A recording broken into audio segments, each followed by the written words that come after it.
రైతు సోదరులకు స్వాగతం. భారత వాతావరణ శాఖ, అమరావతి వాతావరణ శాఖ, హైదరాబాద్ వాతావరణ శాఖ, స్కైమెట్ ప్రైవేట్ సంస్థ, నోవా ఇవన్నీ ఒక రిపోర్ట్ రిలీజ్ చేశాయి.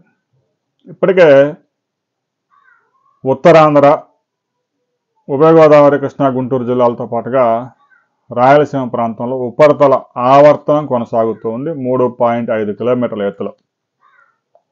దీని ప్రభావంతో కొన్ని ప్రాంతాల్లో మోస్తరు వర్షాలు, అక్కడక్కడ భారీ నుంచి అతి భారీ వర్షాలు కూడా నమోదవుతూ ఉన్నాయి. రాబోయే 2 రోజుల్లో అంటే 48 గంటల్లో విజయనగరం, విశాఖపట్నం, శ్రీకాకుళం జిల్లాల్లో చాలా ప్రాంతాల్లో మోస్తరు వర్షాలు, కొన్ని ప్రాంతాల్లో భారీ వర్షాలు నమోదయ్యే అవకాశం ఉంది. ఇక రాయలసీమలో చిత్తూరు, కడప జిల్లాల్లో చాలా ప్రాంతాల్లో మోస్తరు వర్షాలు, అక్కడక్కడ మాత్రం భారీ వర్షాలు నమోదయ్యే అవకాశం ఉంది.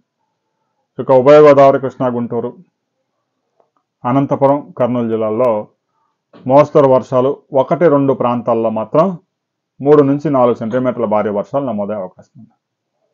తెలంగాణలో కూడా ఉమ్మడి ఖమ్మం జిల్లా, ఉమ్మడి నల్గొండ జిల్లా, హైదరాబాదు, సంగారెడ్డి, మెదక్ ఈ ప్రాంతాల్లో ఒక మాదిరి వర్షాలు నమోదయ్యే అవకాశం ఉందని హైదరాబాద్ వాతావరణ కేంద్రం తెలిపింది.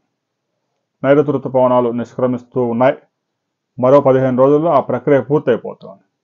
ఇంకా ఈశాన్య ఋతుపవనాలతో ఇప్పట్లో వర్షాలు పడే అవకాశాలు అయితే ప్రస్తుతానికి మన రాష్ట్రంలో లేదు.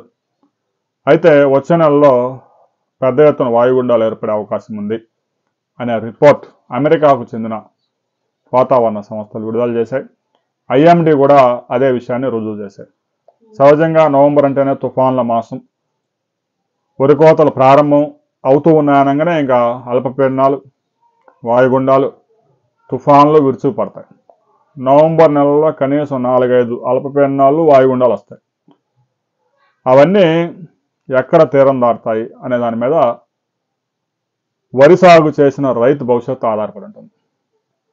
రాబోయే కొద్ది రోజులు, ఈ నెల అలాగూ 30% అయిపోయింది కాబట్టి వచ్చే నెలలో పెద్ద ఎత్తున అల్పపీడనాలు ఏర్పడే అవకాశం ఉందని వాతావరణ శాఖ చెప్తా ఉంది.